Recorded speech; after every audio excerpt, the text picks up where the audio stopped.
Good afternoon and welcome. Now, this morning at Cybos, myself and a few hundred people joined Mr. Tim Berners-Lee for a very intimate breakfast, and it was a wonderful opportunity to really reflect on how far we've come and how fast we have evolved in the past few decades. As short as 23 years ago, there were less than 1% penetration for mobile devices compared to the global population, and this year we've reached 100%. A mere 8 years ago, less than 1% of global web traffic came from mobile devices, and today that figure is over 50%. So we've evolved into what the economists termed a planet of phono sapiens, where the customer experience is the primary battleground. Another word for this change in how we behave is Uberization, where new technology comes up that totally disrupts the sector. So where is the Uber of the financial services industry? How can we deliver the best customer experience moving forward in financial services? And what is the role of the overlap between financial services, financial technology, and big tech? So my name is Oisin Lunny. I am Chief Evangelist at Open Market, and we're a mobile technology company. We work with some of the world's largest financial institutions and help them connect with their customers in the moments when it counts. But many moons ago, back in the 90s, I was in the music industry, and I would just like to say about this panel that I have next to me, if this panel were a band, they would be called a supergroup. The headline of the review of their first album would be All Killer, No Filler. This is absolutely one of the best panels I've seen lined up at Cybos. So it's a great pleasure to talk about, as the financial services industry and fintechs work ever closer, where does that leave big tech? So let's just go down our list of rockstar panelists. First up, we have Paul Camp, who is the global head of FIG and innovation at HSBC. Then we have Ms. Pamela Citron, who is the CEO of Pendo Systems. And then we have Umar Farouk, who is the head of Channels Analytics and Innovation Treasury Services, and also the head of Blockchain Corporate and Investment Bank at JP Morgan. Next, we have Elizabeth Roshman, who is the Chief Technologist for Financial Services at Hewlett-Packard Enterprise. And last but not least, we have Leonard J. Hardy, who is the Senior Vice President for Operations and Technology and the Director of Architecture and Innovation Chief Architect at Northern Trust. So we've got a tremendous lineup from fintech to big banks to intermediaries and everywhere in between. So please join me in welcoming our amazing panel to the stage. Thank you. Wonderful. So I think it would be helpful, Paul, just to kick off with a bit of a introduction about what would you define as big tech compared to legacy tech and heritage tech? Yeah, and look, I guess I would start by saying when I was approached for this panel, I was a little surprised because I assumed, based upon the title, that you guys would be seeing Google, Facebook, Amazon, Alibaba. So to me, it's just a basic question about what is big tech, because big tech for bankers tends to be different than big tech for real people. In that if you were to ask the average person on the street, what does big tech mean? They're gonna say Google, they're gonna say Facebook, they're gonna say Alibaba, they're gonna say WeChat. So what is big tech? What is fintech? Big tech for banks often means the vendors who we work with. Big tech, I think, for where a lot of change is coming from, yes, it can come from the traditional vendors, but a lot of that innovation is coming from the banks, from the customers, from big tech, meaning Google, Facebook, Amazon, et cetera. And so that to me is a key question. And I'm thinking that's why the room is packed, because you didn't expect to see me necessarily, but you did expect to see Google, Facebook, Amazon, et cetera. So they get to see Pendo. Oh, true. So, I mean, come on. Speaking of which, representing the fintech community with some aplomb, we have Pamela. So tell us a bit about the kind of the hype around fintech. Do you think fintech has lived up to the hype? Is it a mixed bag? Where can we improve? No, because I think that to the point that Paul just made, right? I think the definition between fintech, right? So in your definition, you're saying that big tech is some of the incumbents, right? But, you know, I don't know if some of the incumbents should also be fintech. So I think that we've spent 5 years of, you know, trying to define it, but because we didn't have the proper definition, there was a little bit of controlled chaos that goes on from, you know, lots of small companies get POCs, but where do they go? The bigger companies are trying to innovate. So I see the fintech and the big tech slightly different than Paul does a little bit. But I do think that we have had a confusing 5 years around fintech. Mm-hmm. And I think we're starting to see some of the returns of that investment starting to happen. But I don't think we've done the industry justice with so many of the great technology companies that have come that may have not made it as far as they should have. Brilliant, and we'll come back to why that hasn't quite been done justice just yet with you later, Pamela. Thank you. So Umar, why do you think banks should be partnering with fintechs in the first place, and what's the right way to do it? So first of all, I've used my talking points in the video you just saw, so I don't know what to say. But I think, banks, frankly, just maybe adding something to what we just heard. Banks and tech overlap more than people think. So within JP Morgan, we spend $9+ billion on tech. We have 40,000 people in our tech shop. That's pretty big. So if you really think about it, a lot of banks have historically done everything themselves, because we like building things ourselves, and technologists, as all of you might know, are very proud of their creation, and they don't like to admit someone else can do it better. But I think increasingly, as new technologies, new disciplines, new ways of working, design, all this stuff starts to emerge, it's dawning on even banks that have very big tech shops that actually getting smaller emergent players coming and working with us can create really great solutions. And frankly, they are looking for scale, and we are looking for sort of a different way of doing things. Mm. Excellent, thank you. So Elizabeth, coming over to you from very much a big tech, massive technology company. What do you think banks should be doing and can do to really defend their position in one way, but also partner with big tech and fintechs on the other hand? Absolutely. So I will come back to the definitions maybe of big tech and fintech. So there's traditional fintech, like, the Temenos and Mysis, and then the new fintech, like I would name one, which I actually mentor one fintech, which is called QuasarDB. In HP, we have a Pathfinder program, which is our venture capitalist arm, and we have lots of fintech and tech startup within. But similarly, big tech is also traditional big tech, like HPE, and big techs, which are more a threat to banks, meaning the GAFA, the Google, etc., that we mentioned already, that Paul mentioned.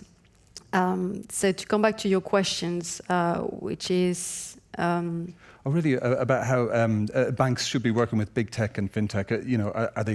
Are there ways they can do it better? Have they been doing it right up to now, or what are your thoughts? I think banks have been very good at working with fintech, especially some banks, as Umar mentioned. I think they are really have all these innovation labs, and they embrace the fintech.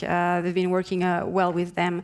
We have been seeing reports from the World Economic Forum, which states that fintech is no more a threat to banks, right? It's more big techs, meaning the GAFA, that are threats to banks because they are very hungry. We talked about it in the preparation of this event. They're very hungry. You see the Amazon buying, the Whole Food company, so really literally very hungry company, very smart, very big. They invest billions in R&Ds, like $30 billion. So I think the banks, it's a perfect match, as Umar mentioned. They have, fintech have the get customer experience, but they need scale. And the banks have, millions of customers, and you combine both, and it's absolutely fantastic. They just need maybe to fight some, roadblocks that, making the innovation happen, and because there's an integration issue between, the front office and back office of banks. So lots of complexity within the systems. So I think they work well together, but it's definitely a challenge to make it even work better and to roll out faster to the market this innovation. Yeah, wonderful. Just mentally, I'm seeing a Venn diagram with, innovation, user experience, data, behavioral data, etc. So there's a perfect overlap, but I don't know if we've quite got there yet. Leonard, one of the more interesting points of your fascinating work is that you actually identify tech innovation opportunities with VC funds and also with Silicon Valley startups.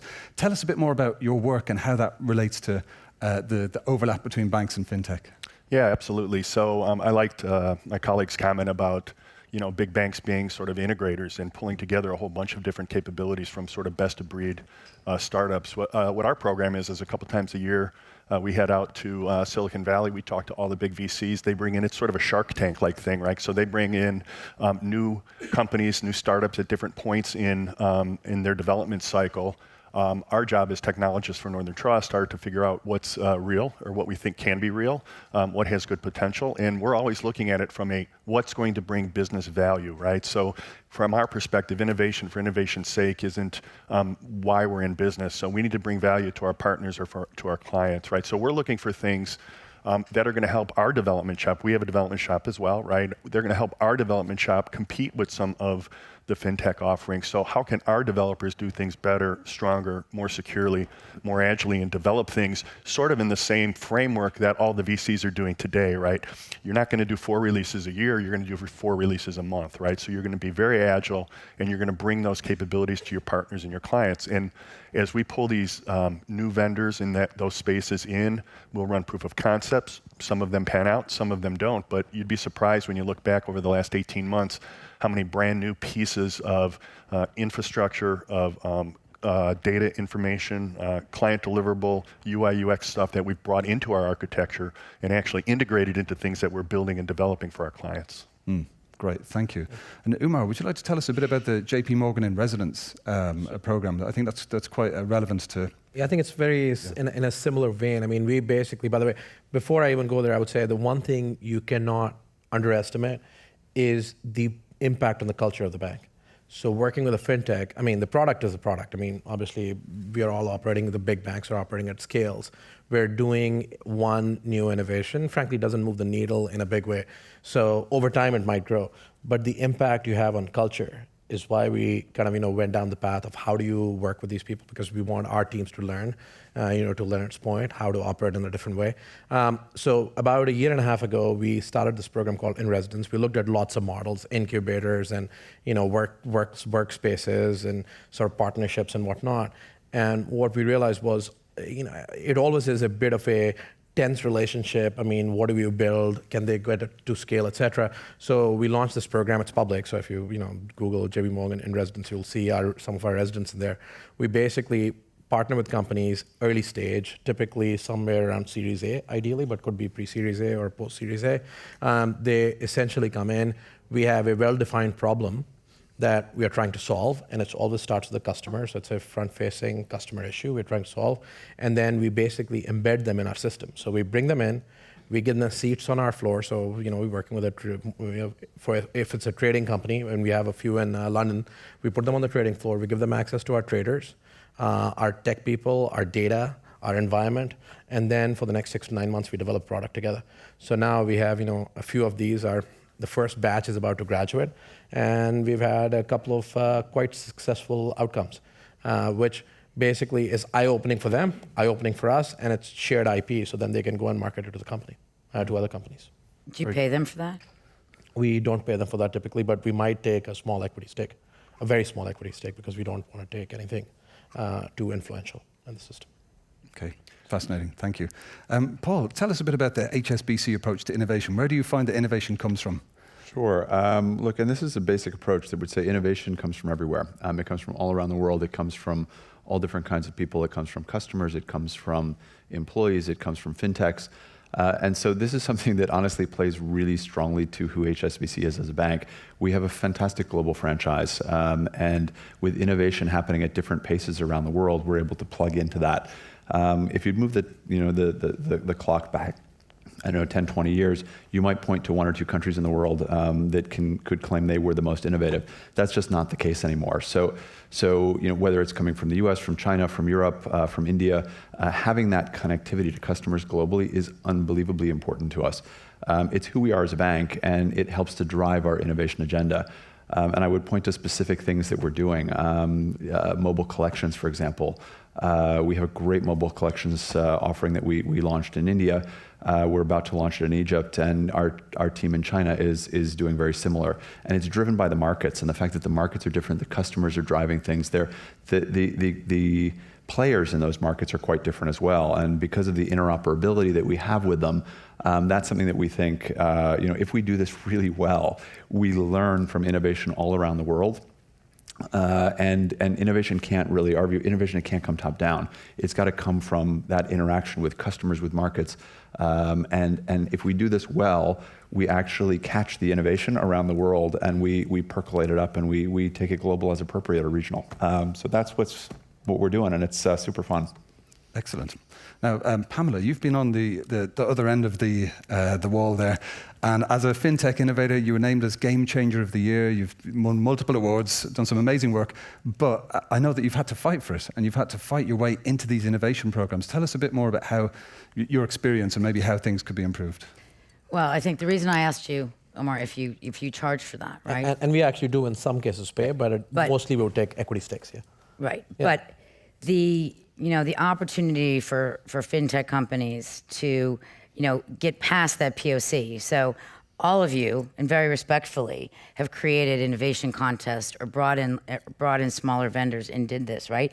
But part of the challenges that we have is that you have a lot of smaller innovative vendors that don't have as much experience within the banking world, right? So you guys have a huge advantage over them about how do you a POC or getting into JP Morgan for someone could be like, oh my gosh, that's the most amazing thing in the world, right? But to get in and for you to take them and frame them and take warrants or options in their company and not pay them, right? Is challenging to a fintech company. So I think that we found ourselves in a world of awesome contests, and I've been the beneficiary of winning many, right?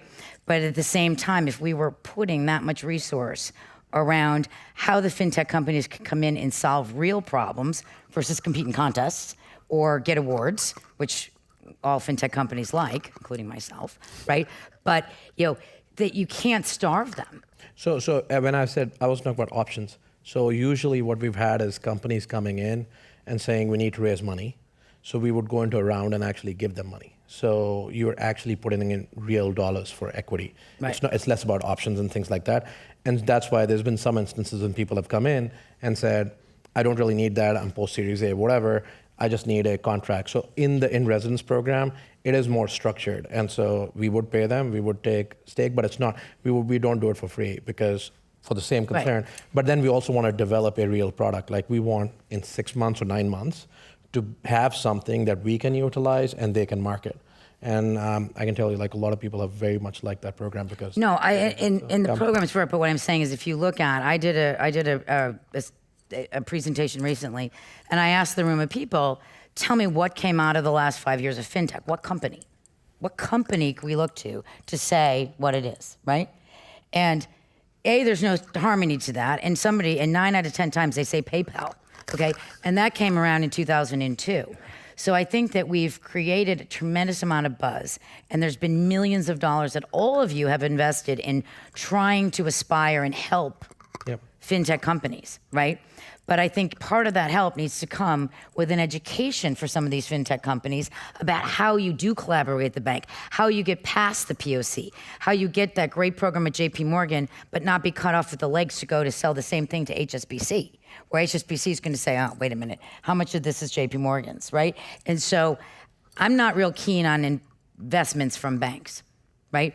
Because small companies have balance sheets that go like this, or go like this, right? And when you've got a stake in them and you're looking at that, you become focused on what's happening to the state of the company more so than the state of the innovation of that company, right? So I think it's important that fintech companies reach beyond the banks and take revenue from banks and investments from VCs. So I slightly disagree with that point.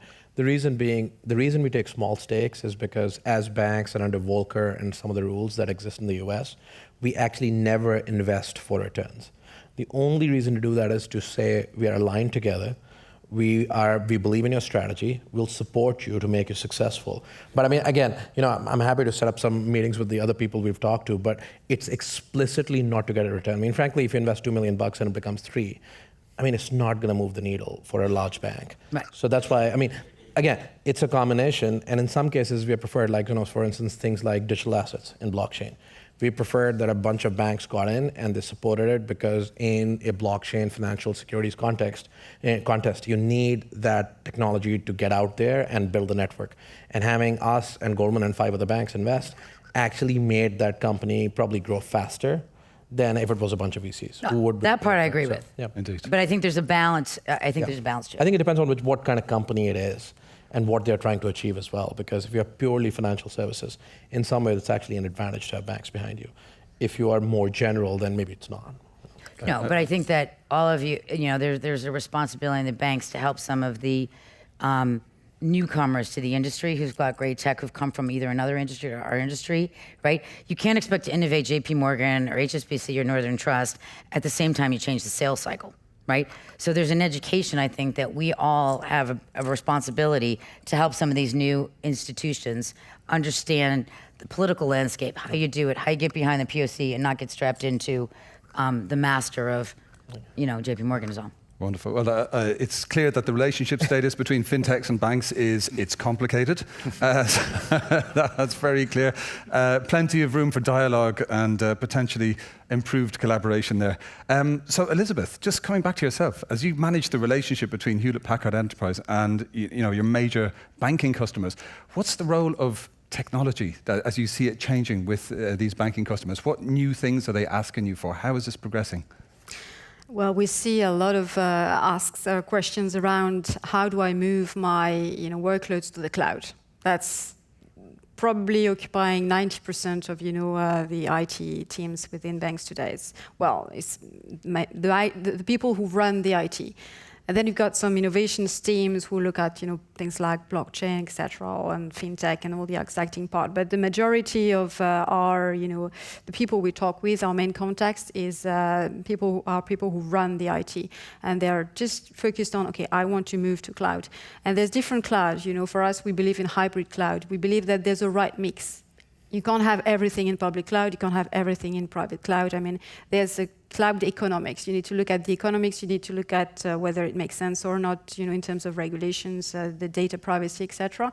So there's a study actually that is 1 year old, HP and 451 research has been done to define the right mix of your workloads between public and private. Where do you need to put your workloads? But there's a bigger problem, because as they move to cloud, they move actually the same 5,000, 6,000 applications to the cloud. So you still have 5,000 applications. It's just that they're in different places now. It's even more complex than before. So I think, and more and more banks are leveraging on this innovation around their architecture, next generation architecture of banking. Like Bayern is today at the Cybus event. They have the Banking Industry Architecture Network. It's absolutely fantastic. It's in the 280 service landscape, non-overlapping. So instead of 5,000, you've got 280. I think this is something that banks should start to look at. Maybe not to try to transform my 5,000s to my 380, because that's very complex, but you start from scratch. Move your apps to cloud, but at the same time, in parallel, build a brand new next generation architecture that will make it easier for startups, for fintech to be able to leverage on, to be able to integrate with the banking architecture. Great, thank you. Leonard, we heard earlier from Umar about the importance of culture, and this is one of the main benefits of embracing the world of fintech, is this new kind of radical startup culture. Now, you've written about DevOps culture. If you could explain to the folks here, maybe not from a technical background, what this means and what this practically means to embrace this DevOps culture within your technology group. Yeah, absolutely, and we'll probably get back to this, but I totally agree with you about hybrid cloud. When we talk about innovation, I always say technology is the easy part, right? It's the people, the process, and the culture, right? So from a DevOps perspective, what that means from our perspective is we brought in a private cloud, implemented a private cloud, and we ring-fenced a completely separate group of people that were responsible for the DevOps operating of that cloud. So we didn't put it into the legacy environment with the rest of our runtime environments. We ring-fenced a completely separate group of people, and we tried to put in as much new process, as little process, but as much new forward-looking process as possible. I like to say, as a financial institution, owning the DevOps group at Northern Trust, my job is to walk the fine line between doing everything that they can do in Silicon Valley and not going to jail, right? Because there is a fine line in terms of what we can do from a financial services perspective, right? And we're obviously erring on the side of regulation, but we're pushing those boundaries with audit and regulators every single day, right? Why do I need 5 approvals? Why do I need things to be in in a production environment for 6 hours before I can roll them out. Why can't I do things faster? And it's a mindset in terms of getting not just the technology people who are running it, but the business people and the operations people who are using these applications to understand what other controls are in place, not the same old controls that we used to have for the last 25 years, but what other controls are in place with these new automated cloud platform as a service environments that gives us the flexibility and the confidence that we can do some of these things and we can do them differently while still abiding by the spirit of the regulation. What we have found is there is process that's been in place for many, many years because something broke 7 years ago and they put a Band-Aid on it with an automatic check off or somebody signing off on something instead of actually figuring out what the original process problem was and fixing it, right? So innovation, it's about technology, but a lot of it is about process and business process, and sometimes that's the hardest thing for organizations to do is to re-engineer those processes or have the business rethink their business process and why they're doing something. Great, thank you. So Paul, it's kind of very apparent from that last comment about the different mindset of technology companies and innovative players in the space. Apple and Facebook recently launched P2P payment solutions. How much of the bank's lunch do you think there's an appetite for in Silicon Valley? How much of this world do they want to gobble up? I'm actually glad we come to a question like that because I feel like a lot of what we talked about so far is very focused on what I would almost think about as sort of infrastructure and efficiency and not really about innovation. And when you leap into what's actually happening on the retail side and also and it starts with retail but then it goes into other customer segments, that's where there really is the power for tremendous innovation. So look, I would take those announcements really, really seriously. These are companies that I would caveat that by saying I'm not sure that they want to be regulated the way the banks are regulated. So there's the counterbalance to that. Right, and there are always two sides of looking at that. But I would take it really seriously because the way the discussions I would imagine would be happening there wouldn't be around, look, let's take our process and take it from multi-year process with deployments and releases every 3 months and bring it down to agile and wow, that's innovative. That's not innovative. That's how they do business. It's just faster. It's quicker. So I would look at that. I would think about also. Right, look at what has happened at the innovation that's happened in China or in India. So when you see things like this from an Apple, a Google, a Facebook, wow, those are really huge steps forward, and those are wonderful relationships that we have as HSBC with those companies. I take it very seriously. HSBC takes it really seriously. I think all of us should take it seriously because I would challenge the people in the room to say, if this was not a Sibos conference, but it was a technology conference, would we be talking about innovation the way that we've talked about it on this panel up till now? No, it would have been a very different approach. So we should take it seriously. We should look at it. We should also start to think about what does it mean for our customers. Our customers, they have both their professional lives and their personal lives.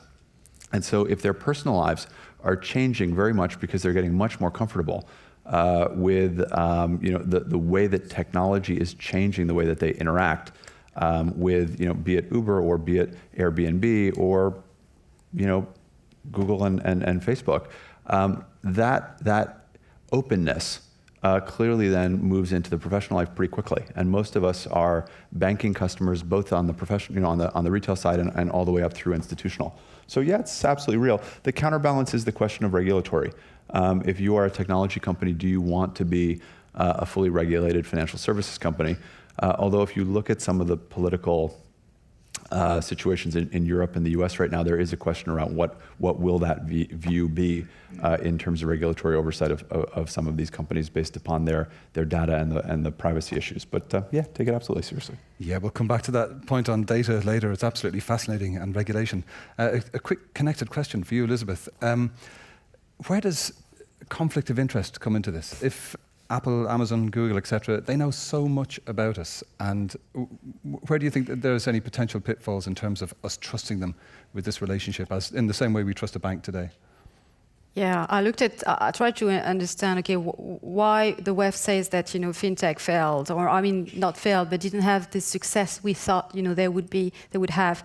And I think one of the reasons is probably this conflict, this kind of conflict of interest, sorry, I'm just losing this track here, but yeah, I mean, I can't imagine that, you know, those companies, they hold so much information about you. I mean, there were a case where, you know, WhatsApp and Facebook promised, you know, when they acquired WhatsApp, promised to, I think, the SEC, no, I'm not going to use the data from WhatsApp to Facebook. Guess what they've done? They've used it.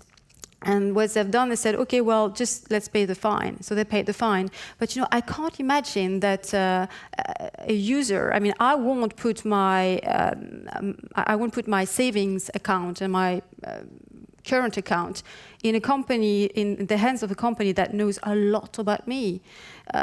How can I trust them? Yes, it's definitely a conflict of interest. We know how much you have on your account, and we know that, you know, your mother would be very happy to at last, you know, understand what your husband is saying. He's an Aussie, and she's French speaking. So yeah, I know we have this. How is it called? This, you know, translator box. Oh yeah, or yeah. you know, the things. You know, it's just a 500 euro. Just in one click, you know, we can debit your account. I mean, I think there's a big conflict of interest. Where are the regulators? What are they doing? I mean, it's just some things that doesn't make sense to me. Yeah, that's a really good point. I mean, the only time I've ever really completely interacted with an ad on mobile was when it was in the Facebook app, and it knew me so well, and it knew exactly what I wanted to buy, and I really had no option but to go ahead and buy it. It was a bit spooky, but you know, go figure. But you bought it. I bought it. Yeah, there it is. Yeah, it's spookily accurate. That's what I'll say. So I wouldn't feel quite comfortable with Facebook knowing everything, all my kind of deepest desires, and also how much, you know, liquid cash I'd have in my bank account, and then what level of retail therapy could I indulge myself in that particular month. So where do we think? Can I add something? Of course. Do you think, though, perhaps with the, you know, the recent Equifax and this, do we have a risk in the short term where people pull back, okay, from the digitalness of things? Now, it might not be the generation of the millenniums, but the generation of the people sitting on the panel. Is there a likelihood that in the very short term, as we're trying to get better security, we're trying to figure out where Facebook's fitting, that people say, forget about it. I'm just going to walk into the bank and deposit my check the old-fashioned way, right? I'm going to talk to my advisor on the phone, not on my email. I mean, is there a risk that we actually slow down innovation because it's gotten so far ahead of us that we can't keep track of that security? Can we ask the audience? How many people changed your behavior because of Equifax? A few. Hmm? But it was a handful. It wasn't an overwhelming number. Mm. So to your point about how Facebook advertisements know you so well, you're probably aware of this. Amazon is working on something that they're calling anticipatory shipping. So they're going to ship something to you before you actually order it, right? So based on what you hover, what you look at, what's in your list, what people around you are buying, they know your habits. They're going to send it to you, and they're just going to think that you're probably going to want it because you've looked at it so often, right? They're already doing it where they're shipping it to the closest warehouse to where you live. So if you do order it, you're guaranteed to get it the next day. But that's some technology that they're working on, which is kind of scary. You remember the old days, probably people here do, the Columbia Music mail order where you sign up and they send you a DVD every week, and then if you want to mail it back, you can, and nobody ever mailed it back, right? They just paid for it, and that's what they're banking on, I think, right? 100%, yeah. But is that bad? I mean, I don't know. I mean, the question, it's an open question. I mean, Amazon has been making recommendations for a long time. I mean, frankly, I do look at the recommendations because if to buy something, I'd much rather have a computer figure out like all the patterns and tell me what people like me are buying, and I'm okay with that. So I mean, it's good up until the point. I mean, it's a personal choice. I mean, Yeah. but It's at good the end of the day, until they it's not. want to become a bank. That's where Yeah, there's that's where we're conflict going of with this. interest. I mean, they offer tremendous customer experience. I mean, myself, I use all of these, GAFAs. They're fantastic in terms of just a frictionless experience that we want our banks to deliver. So we need to leverage on them as banks. We need to leverage on them, or as technologists advising banks. They really have lots of things. We have lots of things to learn from them, but we can't avoid the questions about their appetite to, eat into the banking markets. And they're going to definitely, for me, I think they're going to, the first candidate is going to be payments, right? There's definitely the best ones to be able to offer a frictionless payment for cheaper. Because they bring customers. You do your queries on Amazon or on on Google, so they bring customers to retailers. So they are able to take part of this fee and to just offer cheaper payments. So I think payments are the first candidates, but I don't think they're going to become, bigger. But I do think, I mean, they're a source of inspiration. I mean, if you look at the Amazons, the Googles, the Facebooks, I mean, you can argue about what they do good, what they do bad, how much information they have, but they've developed business models that we as bankers have to look at hard and see what is there to inspire us. What should we deliver to our customers? I mean, think about a massive corporate operating across 100 countries. It'd be pretty cool if you could tell them, hey, we can do X, Y, Z. We can actually move your money in anticipation for where your liquidity will be needed. We can optimize your FX. We can optimize your flows. I mean, using AI and machine learning. I mean, again, you're doing what Amazon is doing on the consumer side, but there's stuff to learn. Yeah, absolutely. And where do we think this is is this going to transform the role of the regulators, this kind of changing tech landscape? Paul, would you like to comment on that? I'll give a view, and I guess my view is that the regulatory agencies, there's not a consistency. So there's no one answer to that question. And often within a country, there are multiple regulators who may not have the same agenda. So even if you think about your home country, however you define that, you may not say I have clarity on this. But I'm quite optimistic. In that, and many in the audience may disagree on the panel with me, in that I think if you move the clock back, 4 or 5 years ago, at least from my experience, regulatory conversations tend to be 99% focused on safety and soundness, right, and all that means, and maybe 1% on other things. And maybe I'm overestimating, but I have found specific regulators around the world, and this again goes to HSBC's global footprint. Specific regulators around the world are absolutely focused on a balanced approach between clearly safety and soundness is foundational, but how do we ensure that there's innovation happening? How do we ensure that we have an innovative financial services industry? How do we ensure that our country stays relevant in financial services? If we today define a lot of what we as a country level, a part of our success as a country, as to be a financial services hub, how do we ensure that we are creating a fertile environment for safe innovation to be happening? So I'm a glass half full guy right now, and you can make the counter argument, and I'm sure somebody else will, but that's my view. Great, glad to hear it. That's fantastic. Pamela, we heard Umar mention earlier about what banks and the sector can learn from the startups and the big tech companies. What would you say would be a key takeaway from, for example, Amazon? What can the banks learn from how Amazon are working? Well, what I find fascinating is that, in the world of, and the biggest issue that's overarching for everybody is the security of their information and the data, right? And so, to Omar's point, I totally agree that we need to look at the supply chain that they've created to be able to anticipate that from a financial services perspective, right? But I find it fascinating that all the banks are so focused on their own cybersecurity world. So I think that, if you're looking at the big tech and how the big tech relates to our financial services world, right? The people that we have focused on are dwarf in comparison to what they're doing, right? So how can we leverage these big tech companies to take the investment of, 40% of their staff that's working on cybersecurity, right? And free up the banks from that work, right? And allow the banks to innovate greater on product and customer experience and how money's flowing, and not make, they're not the threat, they're the collaborator, right? And maybe eventually you're distributing product through them, but you are in control of the product that's going through them, right? You're putting the payment platforms that are underneath what they're doing, but let them be the guys that are spending all the money on the cybersecurity and bring that back to us, where there becomes more standardization around that. I think it's a great idea. Absolutely. There are several startups that are not big tech, but Silicon Valley startups that are looking to do exactly that, where you outsource all of your threat detection and everything to them, as well as user authentication and authorization and things like that. I'm not sure if they're going to get traction or not, obviously, because they are small and they are startups, and it's a lot of eggs to put in one basket, so to speak. But there definitely is talk about that. Excellent.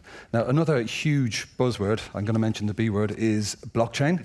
And of course, Umar, you look after blockchain at JP Morgan. What do you think is the future for blockchain, short term, long term, and why are you guys involved in it? I mean, you have to say it's very good because everyone here is talking about blockchain. But we bought into blockchain about 2 years ago, more than 2 years ago. We were very early in the mix. We really feel it's going to fundamentally change things. I mean, in terms of both the efficiencies, and a lot of people initially was focused on the efficiency play. So it will definitely make securities, settlement, some of the derivatives markets, et cetera, much more efficient, much more sort of, not T+0, but it won't be T+20 to settle, certain types of instruments. But at the same time, we truly believe that it's going to create new markets and new products and new services, which you're now starting to see. So the future, frankly, is going to be very bright. The future is, frankly, going to have a lot of disruption, both for the existing models, but hopefully net-net in a very good way.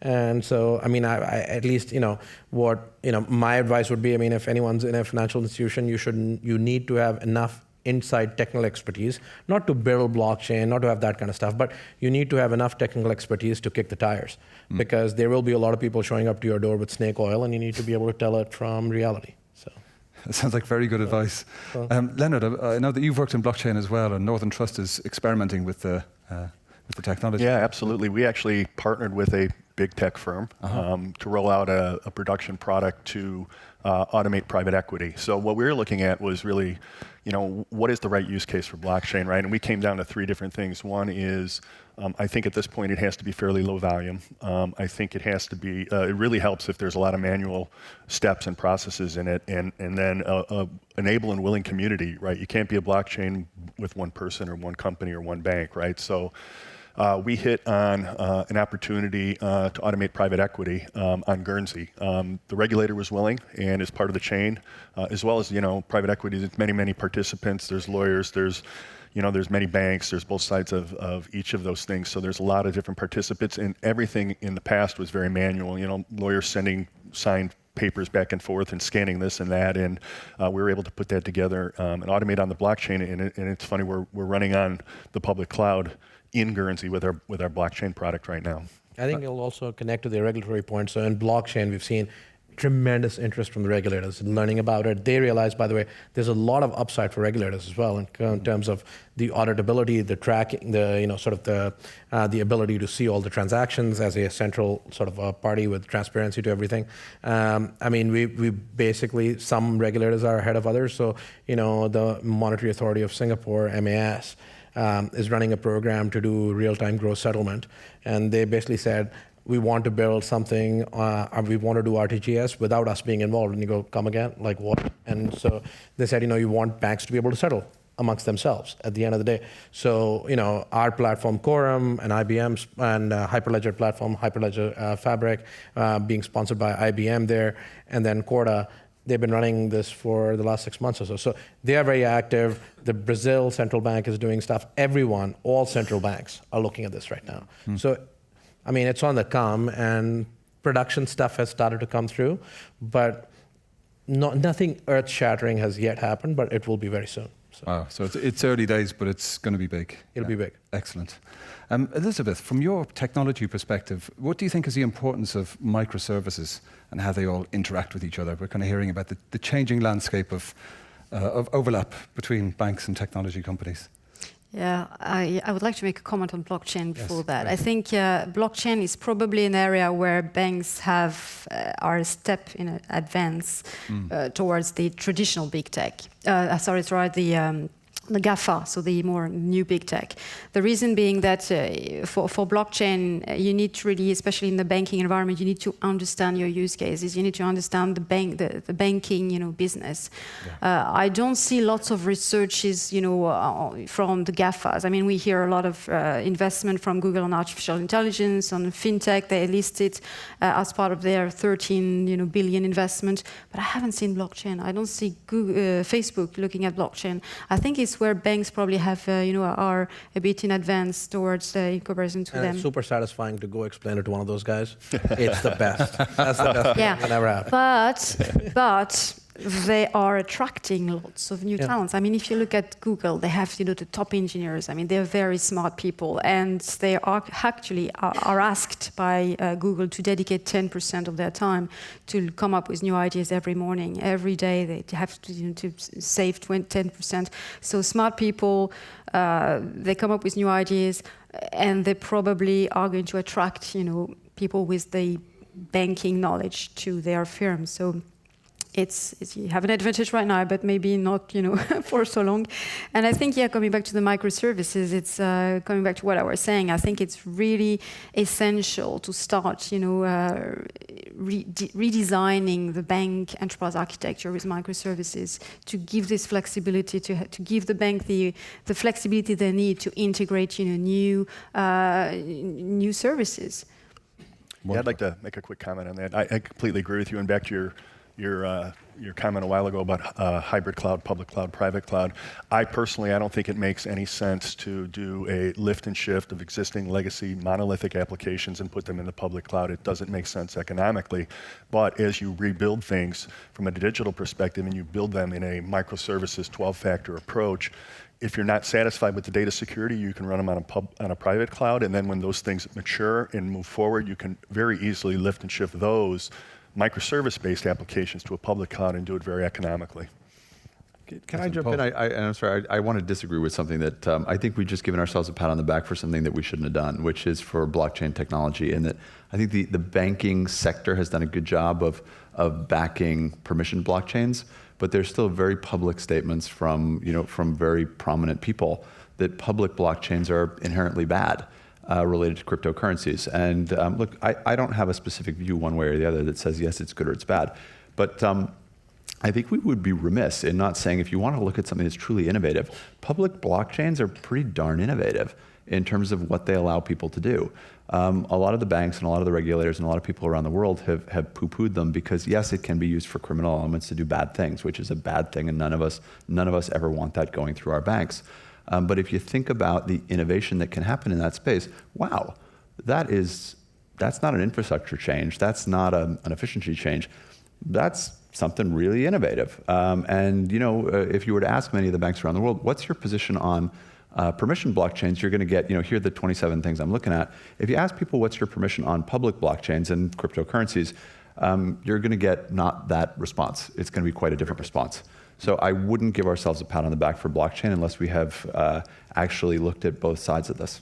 I think, I have a feeling I know who you're talking about, but regardless, I think that's why for our permission blockchain, we actually use the infrastructure of the public Ethereum blockchain. Yep. Because how do you get the best of both worlds? You basically let them develop it. Thousands of programmers are building it. They're building new tools. And because we are built on layer above, you can keep it permissioned, but you can get all the upside. So that's been our strategy. Early days and exciting days. Now, at this point in proceedings, we are going to open it up to questions from the floor. So, have you been storing up a controversial and challenging question about blockchain, Ethereum, or anything in between, or fintech, big tech? Do we have any questions from the floor?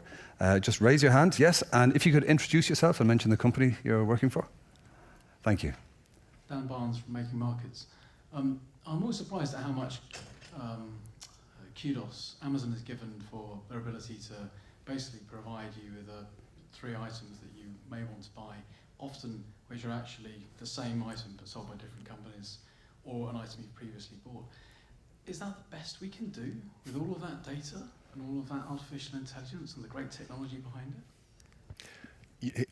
I want to add just something. I don't have the answer to your question, but I think it's, you talked about Facebook or advertisements, and what I like is when I buy something in Amazon and then I get the advertisement on Facebook for the same item, it's like you're too late, right? What's the point of that? So I don't know if that's the best we can do, but I think that it is somewhat lacking at this point, right? Well, but it comes down to the amount of data that's available for the banks to use to harness such a thing, right? And so a lot of that data is alternative data, right? That is not stored in the legacy systems. And so the banks are looking at how they so you have to start harnessing that alternative data to really know your customer. We have the KYC, and what does that mean? But it's all the other things, and that's what Facebook has. That's what Amazon has. They have us as a life, as an experience of those things that we like. I had a situation where I fixed a car that was in my garage that hadn't been out. It's not electronic, it's not this, and all of a sudden I get commercials for that particular car coming up in my Facebook. And the only answer I could do is that I was talking about it in bed. I won't go further than that. But Alexa heard me, right? Alexa heard me tell my husband, you don't have to get this because I fixed your car, right? But that was the only way, and that was kind of scary, right? But the banks need to start harnessing, and they are, but it's a slower process because they, as well as insurance companies, right, know more about the customer than these people. But the data that they have needs to be explored, needs to be accessed, needs to be harnessed, needs to be available so they can start doing the analytics to project some of those things that they're doing. And when you start something from scratch and you just set up a profile, you're going from scratch. The banks have a profile about all of us better than Amazon. It's just kind of hidden in a bunch of other data that they've got that they got to release. I was talking with the CDO, Chief Data Office, in one of the retail banks in the UK, and they do have this data. They know everything about you, such transactions, etc. And but they're not confident in using this data because it's a good thing because they don't want to exploit the data they have. And I think it's a very good thing because then we give them, there's a certain trust that they are like custodians of the data that we share with them. And I think it's probably why banks would probably win in the future, this battle to happen or not between big tech and banks. I mean, I think it comes to the earlier discussion. I mean, basic people said they're very comfortable with Facebook or Amazon type data, but not with the financial data. I mean, at the end of the day, if you really think about it, every time you send or receive an email over Gmail, you're giving profile data to Google. Every time you do a search, you're giving every time you search in the maps, you're giving. And we are all kind of attuned to saying, that's okay. And by the way, I know they're doing it, but I'm okay. I mean, that's fine. There's nothing. I don't have a ton to hide, so it's okay. You can go ahead and extract the data. But I think if the banks were to do the same thing with my own data, I would have more trouble with that. I mean, I think it's just something. It's just harder to get over. Yeah. I want to take this, but I want to take it in a slightly different direction. In that, let's not talk about buying products. Let's talk about something which I think it's not just Amazon, Google, et cetera, but that a lot of technology companies do today, which banks just don't do. And so I'm going to say something, and then I'm going to ask who in the audience does it or whatever. But the answer could be nobody, or maybe no one raises their hand. But one of the things that technology companies do today, and by that I really mean the consumer technology companies that are very, very mobile driven, and I reach for my phone, I don't have it because I'm mic'd up and we had to leave it back there. But think about your user interface to your customers and think about what a technology company will do with that user interface. So they'll do test and learn, multiple times a day or very fast. They'll carve off subsets of users and they'll change the colors. They'll change the layout on the screen, and they'll test to see how is the user, is this more effective? Is it less effective? What do we learn from that? And there are things that these companies do that are just so awesome and cool that allow for that innovation and for that customer understanding. That I would ask, does any bank in the audience do that today in terms of being able to take their mobile app to their customer and be able to carve off small little sections? And I don't mean if you're a big global bank, do you take a country? Right, that's not what I mean. I mean literally like you take a subset of your customers, instead of being green, it's red. Or instead of it being on the left, it's on the right. Or we slightly change this. Right? Does anyone do that? I see somebody shaking their head. Yeah, good. So some people do it. Most don't. And if you think about the power of that and that quick test and learn, this works, this is more effective, this doesn't. How do I, and with mobile and with an agile technology built around that, you learn, you improve. And if it doesn't work, you stop it and you revert back. That's unbelievably powerful. So yes, it's selling more services and it's selling more products, but it's also just that intimacy with the user and that concept of test and learn with quick and agile. I think it's amazing. Great question, thank you. I think one of the most interesting examples I've seen of what you mentioned, Paul, is the Netflix UI. So when they show you orange is the new black, some backgrounds are white, some are colored, some are this graduated gray that runs from dark to light. And they found that the last one just had such better click-throughs. They were A/Bing all over the place. Now most of the kind of adverts you see on Netflix have this color scheme because it's so effective. We have time for more questions. Yes, gentleman in the red shirt, if you could just wait for the mic and introduce yourself and your company. Thank you. Hi, my name is Odimus. I'm with Jeffridge Group. So one thing I kept thinking about as you guys were talking about fintechs and leveraging innovation from there and adding it to your technology stack, how do you guys fight the commoditization of banking services? Because if I draw a parallel between you guys and airlines, I see a similar trend and pattern, right? And you look at the customer experience of airlines, and I can name off the biggest ones in the United States, and if you kind of remove the logo, I wouldn't be able to tell who I'm actually flying. Exception, Porter, awesome, Toronto. Right? but that's a real question, right? And so I'm kind of curious how you guys look at that, like not becoming a commodity at that service level. Great question. Who wants to jump in? So, I mean, I'll start. I mean, I think it's not like we're not aware. I mean, there's trends of commoditizations in certain products, but I think as we do it, the reason to partner with fintechs is there are certain revenue streams that we believe are going to be significant in 3-5 years. I mean, I won't go into details, where we frankly need some of the new technologies to come in. So think about blockchain. I mean, there are certain areas where we are looking at new products or new sorts of market making, which was not possible without a fully decentralized cryptographic, sort of approach to databases. So, I mean, it's not like we're not aware that there's certain things that are on a decline, but at the same time, I don't think we are aiming to become airlines. We will replace it with other stuff. So, That's a good answer. Thank you. Wonderful. We have time for more questions. Yes, did I see a hand go up? Yes, the lady just here in the white. If you could introduce yourself, please, and where you're from. Jennifer Smith, I'm the CIO at Zionsbank Corporation. I'd love, Pamela, your perspective on what is the message as from a fintech perspective. What is the cold hard truth that you would share with banks? Oh my gosh, well that was like a softball. Did my friend tell you that? One is that as you talk about the stipulations that you're trying with regulators, right? There's 4 regulators that regulate vendors, right? And so when you look at a fintech company and you say there was a situation, this was several years ago before SunGard was sold, they had a ton of debt, right? Huge amount of debt against a small fintech company who really didn't have any and was a risk, right? So first of all, in order to be able to truly embrace, fintech companies, right? One is you have to look at the legal and the procurement implications. You cannot take a fintech company and make them go through 6 months of procurement, right? That's one, or 3 months, or that process, right? But the second thing is I am gonna have buttons made, say new tools, new rules, right? Because you can get through the innovation stuff or you can get through to a business. But then in some cases, if you're doing something that you've got the business user and you've got more traditional, you don't have the innovation group, the guys that are really working with fintech companies, you've got a real line of business with a business problem, and then they try to stick you into the old technology world where you can only do a release once a year and you can only do this. And so you have this, right? So there has to be a willingness, not only if you go into your world of supporting innovators, right? You have to be able to look at procurement, look at the process, and you have to accelerate it. That doesn't mean breaking all the rules, right? But I had a situation where I heard somebody speak it was somebody from a big insurance company, and she says to an audience full of fintech or insurtech, if the guy would have only told me he had 2 weeks of capital left, I would have moved faster. I'm like, bullshit. You would have ripped up the business card, you would have thrown it in the box, and you would have never talked to the person again, right? But it starts with procurement, right? It starts with transparency and honesty, right? And fintech companies need to fish or cut bait. We're not your experiment. We're not your science experiment to be able to do that, right? So procurement, new tools, new rules of how you basically move those boundaries, right? And I admire and I applaud all these incubation things that you do, and I applaud it, but leave it up to InnoTribe. Let InnoTribe run the contest.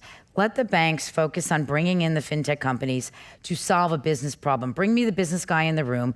Bring me Omar, who's got the great ideas with technology, but don't strap them into a science lab with a bunch of mice, right?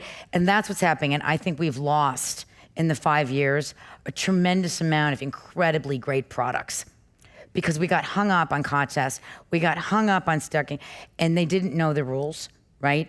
And so it isn't, your process and your process, they're awesome and they need to be there, but you somehow, I don't know all the answers, but you have to be able to there are people that need the backbone of JP Morgan to help them learn and help them be successful. But I can tell you there's a ton of other companies, and they're all sitting on that wall at InnoTribe that have great products or had great products that could have made a difference, and they didn't get to be able to solve real business problems, make a real impact on your ROI of enhancing your clients. And we have to figure out the balance to accelerate that. The only thing I completely agree with the procurement point. The first time we tried to build a resident in, it was like it was like pulling hair because it took weeks and weeks and months, and we actually had to redo our entire procurement system for specifically fintechs because they just can't wait for 4 months while you work through a gazillion documents for regulators. So I think and again, we're not perfect. We haven't cut it down to like 4 days, but now we can get it over a couple of weeks or 2 or 3 or 4 weeks. We can get someone onboarded, which took months and months of work. Right. Yeah. Wow. So. Great question. Thank you very much. Do we have any more questions in the audience? I'm going to peer out against the light. Yes, gentleman there, raising his hand. If you could introduce yourself and tell us where you're from. Yeah, Galen Stopps from Profit and Loss magazine. I was interested to hear a bank talk about open and permissionless ledgers. Obviously one of the big challenges right now is the KYC implications as soon as you touch that open blockchain. I mean, if you look at other alternatives to permissions ledgers, I mean, how do you solve for that? How do you get around that initial KYC problem? Look, and I guess the question would be to me because I was the one who made that comment. So, look, there's not an easy answer to that. So my comment is, please take it in the spirit. That is really innovative. And let me use this to not specifically talk about the KYC issue, but let me use it to make people think a little bit differently, which is very few people in the audience here would be likely to spend $200 or $300 for virtual armor for their avatar. Right, so that being said, there are a lot of people in the world who will pay $200 or $300 for the coolest virtual armor for their avatar without a problem. Do we think that those individuals who are paying $200 or $300 for virtual armor for their avatar would have a problem using virtual currencies to do so? Don't think so. And guess what? That's a generation which is mostly younger than most of us in the room, but that generation is maturing. And so, the other thing I would point out is that, look, there are ridiculous valuations around cryptocurrencies. I don't know why. But one comment I would throw out there, which is going to be contrary to what many people would say, is just a basic comment, which says something like 0.1% of individuals in the world currently even touch a cryptocurrency, and look at what's happened to that valuation. If that goes from 0.1% to 1%, what happens to those valuations? So I don't know what they're worth. If I knew what they were worth, I'd probably be doing something else. I think we should just be open-minded about it. It doesn't address the KYC issues. I can't do that in the negative 5 minutes or whatever it is because I've talked over the deadline. But I would encourage people, be open-minded. Yeah, we have actually very kindly, given that we have a supergroup on stage in the tradition of stadium gigs, we've come on for an encore. We have an extra 5 minutes, so thank you, people at the back. So we've got time for more questions. That was a great question. Thank you very much. What a deep... Which I didn't really answer, but okay. You can continue. Right. Do we have any more questions to fill our encore spot here? I might ask a question at that stage. Everybody sure? I'd prefer you to ask. Yes, okay. The young lady at the front, if you could introduce yourself and let us know where you're from as well. Thank you. Absolutely. My name's Emily Curley, and I'm with Red Hat, so the tech side of things. Sorry, guys. But my question is, the biggest challenge, one of the things that I keep hearing today and have heard from many of our customers, is getting the line of business side and the technical side working together in unison. How have you guys made that happen at your banks or with what you're doing? Well, one of the things we're doing is, we're trying to break down, we have traditional silos or had traditional silos in technology and in the business, right? And what we're trying to do is break those down sort of horizontally in all cases. So we're putting together what we're calling capability architects from the technical side who are responsible for a specific business capability regardless of where in the siloed technical organization those occur. And we're also trying to put together a capability owner on the business side. So again, it doesn't matter who you report to.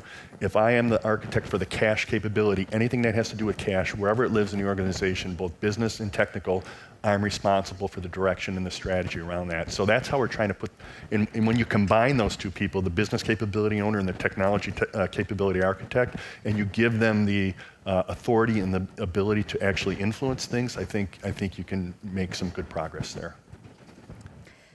Great question. Would anyone else like to jump in? Do you think, though, I think there's an element, all of these fabulous integration groups, I think they're the new gatekeepers of technology, right? They're different people, right, doing things. But, you used to have gatekeepers, and they used to be, the technology people would keep you from if you were a vendor, right? You'd go to the technology people. Now we have this group of innovation people influenced by the Silicon Valley who thinks they know all about banking, which they don't. They created the mess that we're in about fintech, right? Because they thought there was money to be made by creating a whole separate system like a Facebook to compete with you. And that's not going to happen, right? That gig is over, and there was no unicorns, right? But I think innovation people are a bit of the new gatekeeper, and I think they're actually farther removed in some cases from the business than the technology people were, right? because you've got new people, and I don't mean that meanly, but the technology people used to service the business, and they had the muscle, right? But your innovation groups now are the new gatekeepers. And so, as a vendor, to the woman's question that she asked before, trying to make sure that the business is in the room when you're presenting something is really, really important. And because they can squash it out, make it go or not, right? But I don't necessarily know if the innovation people are always as in tune to what the business needs today versus what the bank needs for the future. Great comment, Leonard, please. I would agree with you, but I think, like, at least at our company, we have innovation requests coming from both the top and from the bottom, if you will. In other words, if there's a business project or business value that needs to be achieved and we don't have a tool or a capability or even the mindset in order to do that, they'll bring that up as an innovation idea to the innovation group, right? Yeah. So it's looking at Silicon Valley for going out there and seeing things, but it's also ideas that are kind of being percolated from the business in terms of what are you going to look at when you get there, right? So that's how we kind of try to bring those things together. I would say, for silos, coming back to the silos question, I think they've been broken down much more effectively in new stuff. So new platforms, new technologies. We basically have, the same concept that many people use. We have pods, we have a product head, we have a tech head, we have a UI, UX head for the project, and then depending on the product, might have a data head. So it's almost like a pod made up of 4 pieces that works together on new things. Frankly, for existing stuff, there's a long way to go. Again, over decades, we have put people in different locations. We have structured teams in different ways. And these are, at least, in cases of some of the companies here, these are oil tankers. You can't just turn them around. So it's a little bit of a nudge once and then see how it goes. That's a brilliant way to wrap up today's panel. Now, I think the main takeaway is the future's bright. Blockchain is going to be huge. The future and the relationship is complicated. There are new tools and new rules. And, it's up to everyone to make that Venn diagram absolutely perfect. So please join me in congratulating and thanking our supergroup on stage. Paul, Pamela, Umar, Elizabeth, and Leonard. Thank you very much.